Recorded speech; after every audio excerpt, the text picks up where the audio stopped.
Hello, this is Dalen75 Games. Welcome back to another Let's Roleplay of Dragon Age Origins.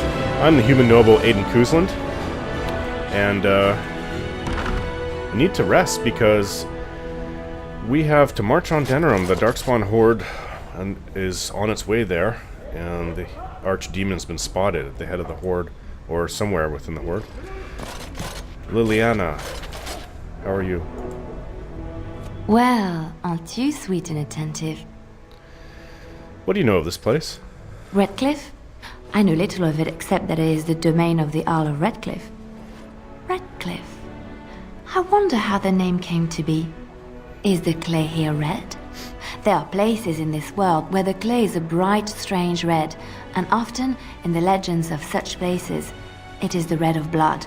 The blood of 1,000 men slaughtered in battle, or that of an innocent, unjustly slain. It stains the land that it may never be forgotten. Perhaps Redcliffe has one such tale. But I do not know it. I've never heard her say that. Let's talk about something else. Well, aren't you sweet and attentive? We need to talk. Of course. About us. Wait, you want to talk about us? Is there something bothering you? I've already said it to her. You are the best thing that's ever happened to me. Really? You think so? You're so sweet. Not much to say. Wonder if Oghren has anything to say. I got a moment, sure. Can you teach me to fight like you do? You want to be a berserker? Thought I'd never see the day. I'll teach you. Just be ready. To be a berserker, you have to face your own inner rage. Let the spirit of battle take over. And all that dust. There's a whole pile of philosophical rot that goes behind it. But the bedrock is this. Get real mad and kill things. Oh, I could definitely use buying things. I wish I went to Bodan to buy more ingredients so we can make a bit more potions. A little short. Please then, teach me. I can teach you what gets my hackles in a twist, but no one can tell you what'll set off that killing rage in you. Finding that is the key to berserking. Once you got that, I tell you, the ladies love it when you're all mysteriously angry for no reason. Trust me. You're a quick study, Warden. You must have been seriously steamed up about something for a long time. My, you really have to look up high. Look into my face. Tell me more about berserkers. What the sod is there to know? You get mad, you fly into battle, and think about. Couldn't have said it better myself. The hard part is getting in touch with your rage. We all learn to hold that back. It's why we don't kill every duster who looks at us sideways. You need to shut that off. For some people, being in battle is enough. But others have to think about something. Violence, monsters, nobles, your wife, whatever. Whatever gets you mad. Your wife. Aye, especially my wife. Just thinking about it works? Well, for most berserkers it does. Several years ago, I worked with a berserker on one expedition who just couldn't work himself up. We had to kick him in the stones before he could get going. Why would you want to fight that way? Why not? When you fight, you get mad. By the stone, it's a sodding tactic to enrage your enemy so he makes a mistake, right? Berserkers grab that anger and drink it like it's yesterday's ale. Then we turn it against our foes and watch the limbs fly. Just thinking about angry thoughts makes it happen. Well, for most berserkers it does. Okay. We had to kick him in the stones. Let's talk about something else. I'm listening. I'd like to know more about you. What about? One second, I thought maybe some other time. All right. We'll talk more later. Aye. All right then. Yeah, there's actually, I've missed some things. There was more quests from the Blackstone Irregulars, but since everything has come down to endgame, there's only one quest left, and that's to go fight the Darkspawn, kill the Archdemon. Unfortunately. Not a big deal. I mean, what have I lost? I mean, my character will continue to level up in Awakening, and level 35 is the cap, and I reached that and then some on my first playthrough about 4 years back.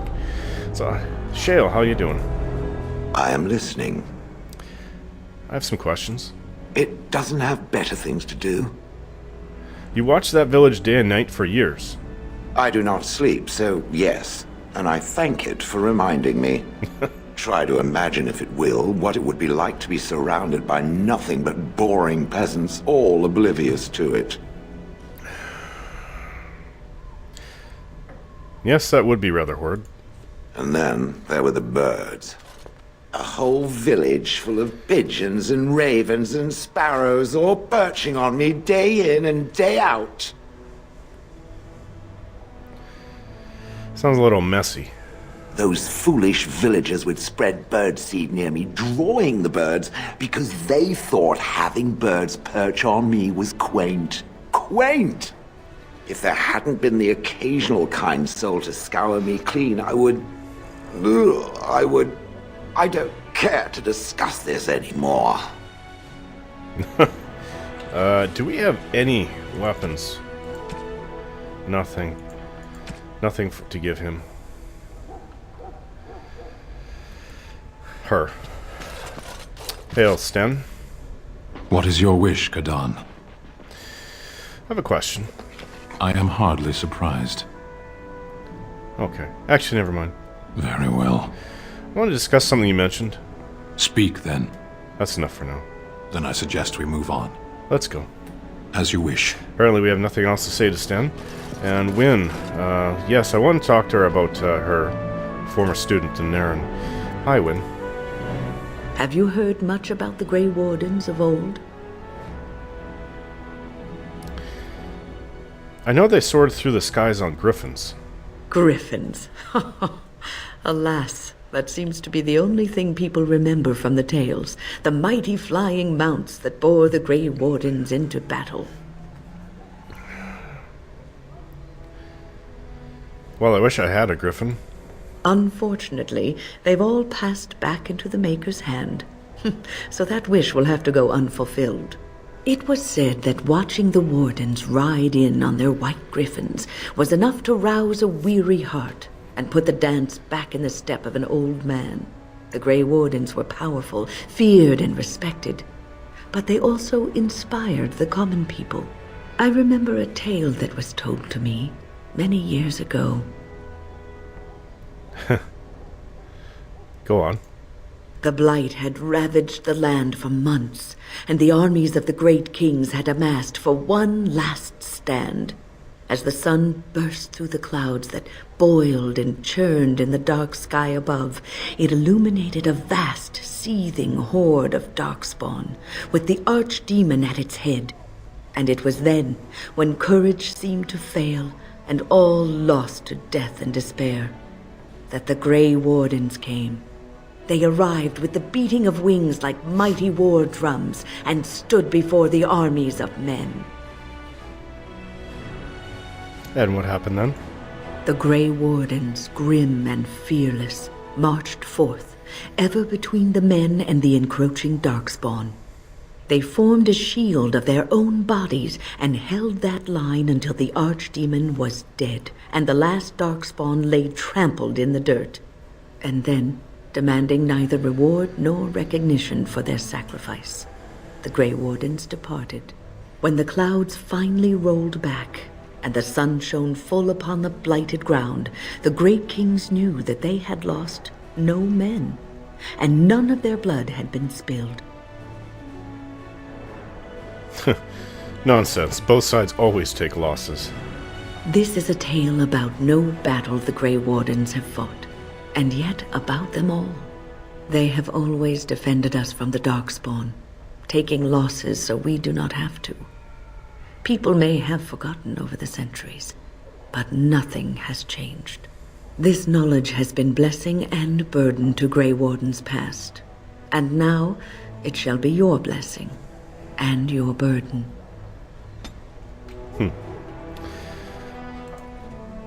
What's on your mind?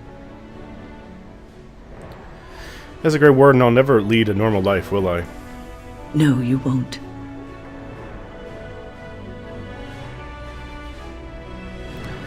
I already knew the answer. I don't know why I asked. Because you were not looking for the answer, but for someone to tell you that in spite of it, you'll be all right. You wonder sometimes, don't you? If your life would be better if you weren't who you are. A little. When I was a young woman in the tower, I came to the realization that the circle would be my life, and I would know no other. Family, love, a simple life. These were things that others took for granted, that I would never have. And this upset you? It made me very moody. All I could think of was being trapped in that tower with no way out and no end in sight. I started hating my life and myself, and one night I found myself in the tower's chapel. I was seeking refuge, maybe answers. You must have come to terms with your life eventually. I must have looked tearful or made some noise, because the revered mother came out and decided to speak to me. And because I had no one else to talk to, I talked to her.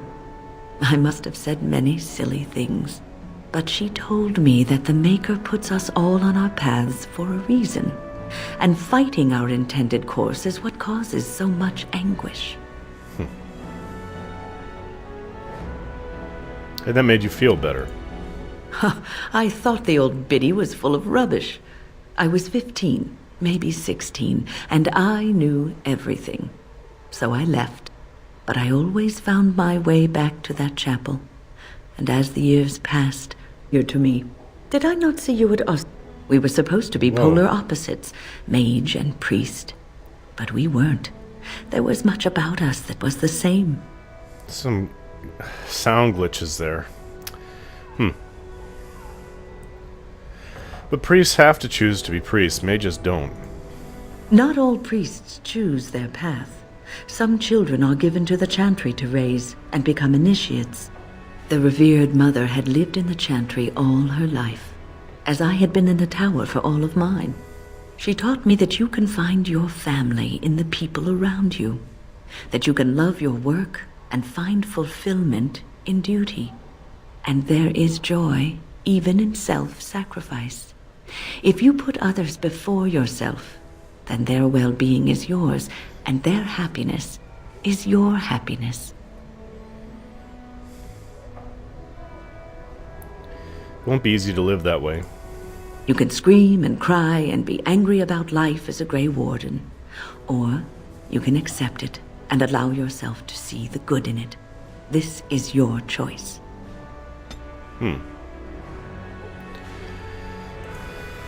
What's on your mind? I'd like to ask you something about the circle. I will answer to the best of my ability. No, nothing right now. Well, apparently that's it. Maybe she found peace and she doesn't need to, with Denerim, she doesn't need to speak about it anymore. Hey there, Zevran. Your wish? Care to answer some questions? Whatever you'd like to ask. Care to tell me about that last mission now? Yes, I suppose it is time. You have been a good friend to me after all. There is no reason to be silent. There is a reason I accepted this mission in Ferelden, far away from home, and it had nothing to do with any thought that I might leave the Crows. Meeting you, after all, was quite an accident. My last mission before this one did not end well. Is this a story or a confession? I do not know. A little of both, perhaps. You must realize that until that day I was cocky and arrogant. I was the best crow in Antiva, I believed, and I bragged of my conquests often, both as an assassin and lover. You were... and then what? One of the crow masters grew tired of my boasting. My bid for an incredibly difficult mark was accepted, much to my surprise. A wealthy merchant with many guards and completely silent. Taliesin agreed to be part of my team, as well as an elven lass named Rina. She was a marvel. Tough, smooth, wicked, eyes that gleamed like justice. Everything I thought I desired. And you fell in love? Rina was special. I had closed off my heart, I thought, but she touched something within me. It frightened me. When Taliesin revealed to me that Rina had accepted a bribe from the merchant, told him of our plan, I readily agreed that she needed to pay the price and allowed Taliesin to kill her. Rina begged me not to. On her knees, with tears in her eyes, she told me that she loved me and had not betrayed us. I laughed in her face and said that even if it were true, I didn't care. But that wasn't true. I convinced myself it was. Taliesin cut her throat, and I watched her bleed as she stared up at me. I spat on her for betraying the crows. When Taliesin and I finally assassinated the merchant, we found the true source of his information. Rina had not betrayed us, after all. I'm so sorry. I wanted to tell the crows what we had done, our mistake. Taliesin convinced me not to. He said it would be a foolish waste. So we reported that Rina had died in the attempt. We needn't have bothered. The crows knew what we had done.